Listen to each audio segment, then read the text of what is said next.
നേതൃത്വം പരസ്യ പ്രതികരണങ്ങൾ വിലക്കിയിട്ടും കോൺഗ്രസിലെ മുഖ്യമന്ത്രി ചർച്ചകൾ അവസാനിക്കുന്നില്ല. മുഖ്യമന്ത്രി ചർച്ചയിൽ തെറ്റില്ല എന്നാണ് കെ സുധാകരൻ എം പി ഇന്ന് പറഞ്ഞത്. ഇപ്പോൾ കാണുന്നത് ജനാധിപത്യത്തിന്റെ സ്വാഭാവിക രീതിയാണ് എന്നും കെ സുധാകരൻ പറഞ്ഞു. പാർട്ടി ചർച്ച ചെയ്യുമ്പോൾ പാർട്ടി ചർച്ച നടത്തുന്ന തീരുമാനങ്ങളിൽ എന്താണ് പ്രശ്നം വരേണ്ടത്? അത് ഓരോരാൾക്കും ഓരോരാളുടെ അഭിപ്രായമുണ്ട്. ആ അഭിപ്രായത്തെ ഞങ്ങൾ ആരും ചോദ്യം ചെയ്യുന്നില്ല. അവർക്ക് അവരുടെ അഭിപ്രായം പറയാൻ സ്വാതന്ത്ര്യമുള്ള ഒരു പാർട്ടിയാണ് കോൺഗ്രസ്. അവരത് പറയും.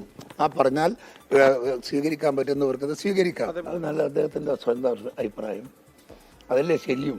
അദ്ദേഹം പറഞ്ഞതല്ലേ ശരിയും. സ്വാഭാവികം. സമ്മർദ്ദമൊന്നും ഉണ്ടായിട്ടില്ല. ആളുകൾ ആവശ്യപ്പെട്ടിട്ടുണ്ട്. അതൊന്നും എനിക്കറിയില്ല. ആലപ്പുഴ രാഘവനോട് എന്നെ പോയി ചോദിക്കുക. രാഘവന്റെ ഒരു പേഴ്സണൽ ഒപ്പീനിയൻ ഞാൻ മറുപടി പറഞ്ഞതിൽ എന്താ അർത്ഥം?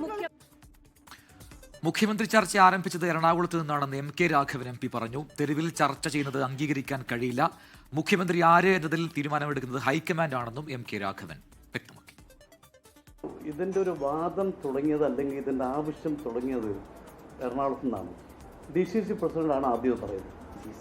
അയാൾക്ക് പറയാൻ എന്ത് അർഹതയാണ്? ഞാൻ ചോദിച്ചേ, അപക്വമായ നടപടിയല്ലേ? അയാളുടെ സ്റ്റേറ്റ്മെന്റ് ആണല്ലോ ഈ വിവാദങ്ങൾ മുഴുവൻ ഉണ്ടാക്കിയിട്ടുള്ളത്. അതെങ്ങനെ വന്നു? ഒരിക്കലും വരാൻ പാടില്ലാത്ത സ്റ്റേറ്റ്മെന്റാണ് വന്നിട്ടുള്ളത്. അവിടെ നിന്നാണ് പിന്നെ വ്യാപകമായി സൈബർ ഇടങ്ങളിൽ ഇതുമായി ബന്ധപ്പെട്ടിട്ടുള്ള ഓരോ ദിവസവും പലതും വന്നുകൊടുക്കുകയാണ്. ഒരിക്കലും അംഗീകരിക്കാൻ കഴിയാവുന്ന രീതിയിലുള്ള പോക്കല്ല ഈ പോക്ക് എന്ന് മാത്രമാണ് എനിക്ക് പറയാനുള്ളത്.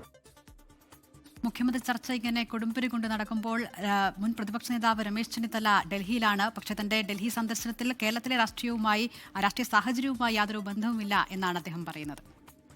തെരഞ്ഞെടുപ്പിൽ ജനങ്ങൾ വോട്ട് ചെയ്തു. വൻ ഭൂരിപക്ഷത്തോടെ UDF ജയിക്കും. ജയിച്ചു കഴിഞ്ഞാൽ ജയിച്ചു കഴിയുമ്പോഴാണല്ലോ മറ്റു കാര്യങ്ങൾ ചർച്ച ചെയ്യുന്നത്. ഇപ്പോൾ ഒരു ചർച്ചയില്ല. എൻ്റെ ഡൽഹി സന്ദർശനം കേരളത്തിലെ രാഷ്ട്രീയവുമായി ബന്ധപ്പെട്ടതല്ല. എന്നാൽ ഇതിങ്ങനെയൊന്നുമല്ല. ചർച്ചകളിൽ മാധ്യമങ്ങളെയാണ് കുറ്റപ്പെടുന്നത് ദീപ്തി മേരി വർഗീസ്. ചില മാധ്യമങ്ങൾ അജണ്ട വെച്ച് കുത്തിത്തിരിപ്പുണ്ടാക്കുകയാണെന്ന് ദീപ്തി മേരി വർഗീസ് പ്രതികരിച്ചു. ആർ ശ്രീജിത്താണ് തിരുവനന്തപുരത്ത് വാർത്തയുടെ വിവരങ്ങളുമായി ചേർന്നത്. ശ്രീജിത്ത്, നേരത്തെ തന്നെ KPCC പരസ്യ പ്രതികരണങ്ങൾ വേണ്ട എന്ന് നേതൃത്വത്തോട് പറഞ്ഞതാണ്. അതോടുകൂടി ഈ ഒരു താൽക്കാലിക വെടിനിർത്തലുണ്ടായി എന്ന് കരുതിയതുമാണ്. പക്ഷേ അതിനുശേഷം ആദ്യം MK രാഘവൻ MP, പിന്നീട് കെ സുധാകരൻ പരസ്യ പ്രതികരണങ്ങൾ വന്നുകൊണ്ടേയിരിക്കുകയാണ്. കോൺഗ്രസ് ആണ് പാർട്ടി, ഇതൊക്കെ അനുവദിക്കപ്പെട്ടതുമാണ്. പക്ഷേ ഇതൊരൽപ്പം കടന്നുപോയിട്ടില്ലേ? നിലവിലെ ഈ സാഹചര്യത്തിൽ ഇനിയും തിരഞ്ഞെടുപ്പ് ഫലം വരാൻ ഒരുപാട് ദിവസങ്ങൾ ബാക്കിയുണ്ട്.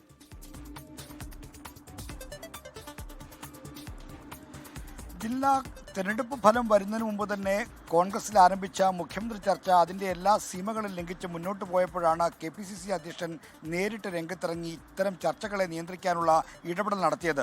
പരസ്യ പ്രതികരണങ്ങൾ ഇതുമായി ബന്ധപ്പെട്ട് പാടില്ല എന്നായിരുന്നു KPCC പ്രസിഡന്റിൻ്റെ നിർദ്ദേശം. ഹൈക്കമാൻഡിൻ്റെ നിർദ്ദേശപ്രകാരമാണ് KPCC അധ്യക്ഷൻ സണ്ണി ജോസഫ് ഇന്നലെ തിരുവനന്തപുരത്ത് അത്തരമൊരു നിർദ്ദേശം നൽകിയത്. എന്നാൽ അത് കഴിഞ്ഞും ഈ മഴ പെയ്ത് കഴിഞ്ഞും മരം പെയ്യുന്നു എന്ന് പറയുന്നത് പോലെ ഇപ്പോഴും നേതാക്കൾ പലതരത്തിലുള്ള പ്രതികരണങ്ങളുമായി രംഗത്തുണ്ട്. അതുകൊണ്ട് തന്നെ ഈ മുഖ്യമന്ത്രി ആരാണെന്ന ചർച്ച ഒരു വിധത്തിൽ പൊതുമണ്ഡലത്തിൽ സജീവമായി നിലനിൽക്കുകയാണ്. ഒപ്പം തന്നെ സമൂഹ മാധ്യമങ്ങളിലും ഇതുമായി ബന്ധപ്പെട്ട ചർച്ചകൾ വളരെ സജീവമായി നടക്കുന്നുണ്ട്. ഇത്തരം ചർച്ച മുന്നണിക്കും പാർട്ടിക്കും ദോഷകരമാകും എന്നുള്ള ഒരു ആശങ്കയുള്ള നേതാക്കളുണ്ട്. അത് വിവേകപൂർവമായ ഒരു ഇടപെടലല്ല എന്ന് അഭിപ്രായമുള്ള നേതാക്കളുണ്ട്. അവരെല്ലാമാണ് ഇത്തരത്തിലുള്ള ചർച്ചകളെ രൂക്ഷമായി എതിർക്കുന്നത്. അതുകൊണ്ട് തന്നെ ഈ കാര്യങ്ങളിൽ കൃത്യമായിട്ടുള്ള ഒരു നിയന്ത്രണം വേണമെന്ന അഭിപ്രായമാണ് കോൺഗ്രസിനകത്തുള്ളത്. പാർട്ടിക്ക് വേണ്ടി ഈ വേനൽക്കാലത്ത് ശക്തമായ പ്രവർത്തനം നടത്തിയ ആ ആയിരങ്ങളെ നിരാശയിലാഴ്ത്തുന്ന തരത്തിലുള്ള ഒരു ഇടപെടലാണ് അല്ലെങ്കിൽ അത്തരമൊരു കാര്യമായി പോയി ഇപ്പോഴത്തെ ഈ അനാവശ്യ ഘട്ടത്തിലുള്ള മുഖ്യമന്ത്രി ചർച്ച. പാർട്ടിക്ക് ഒരു നേതൃത്വമുണ്ട്. ആ പാർട്ടിയുടെ നേതൃതലത്തിൽ നടക്കേണ്ട ചർച്ചകൾ സമൂഹ മാധ്യമങ്ങളിലും മറ്റും നടത്തുന്നത് തീർത്തും അനുചിതമായ നടപടിയാണ് എന്ന അഭിപ്രായം കോൺഗ്രസ് ശക്തമാണ്. എങ്കിൽ പോലും പല നേതാക്കളും ഇത്തരത്തിലുള്ള പ്രതികരണങ്ങൾ ആവർത്തിക്കുകയാണ്. അതാണ് കോൺഗ്രസ് ഇപ്പോൾ നേരിടുന്ന ദുര്യോഗം. വളരെ വ്യക്തമാണ്. എന്തായാലും ഇനിയും റിസൾട്ട് വരാൻ ബാക്കി ദിവസങ്ങളുണ്ട്. ഇപ്പോഴും മുഖ്യമന്ത്രി ആരെന്നതിൽ ചർച്ച അത് നടക്കുന്നു. വേണ്ട എന്ന് പറഞ്ഞിട്ടും അത് നേതാക്കളിൽ അതിൽ ക്ഷമകെട്ട് മുസ്ലിം ലീഗ് ഇന്ന് പരസ്യമായി തന്നെ പറഞ്ഞു ദയവ് ഇങ്ങനെയുള്ള പരസ്യ പ്രസ്താവനകൾ നടത്തരുത് എന്ന്. ആ രീതിയിലേക്ക് UDF വലിയ രീതിയിൽ കാര്യങ്ങൾ പുകഞ്ഞു തുടങ്ങുകയാണ്.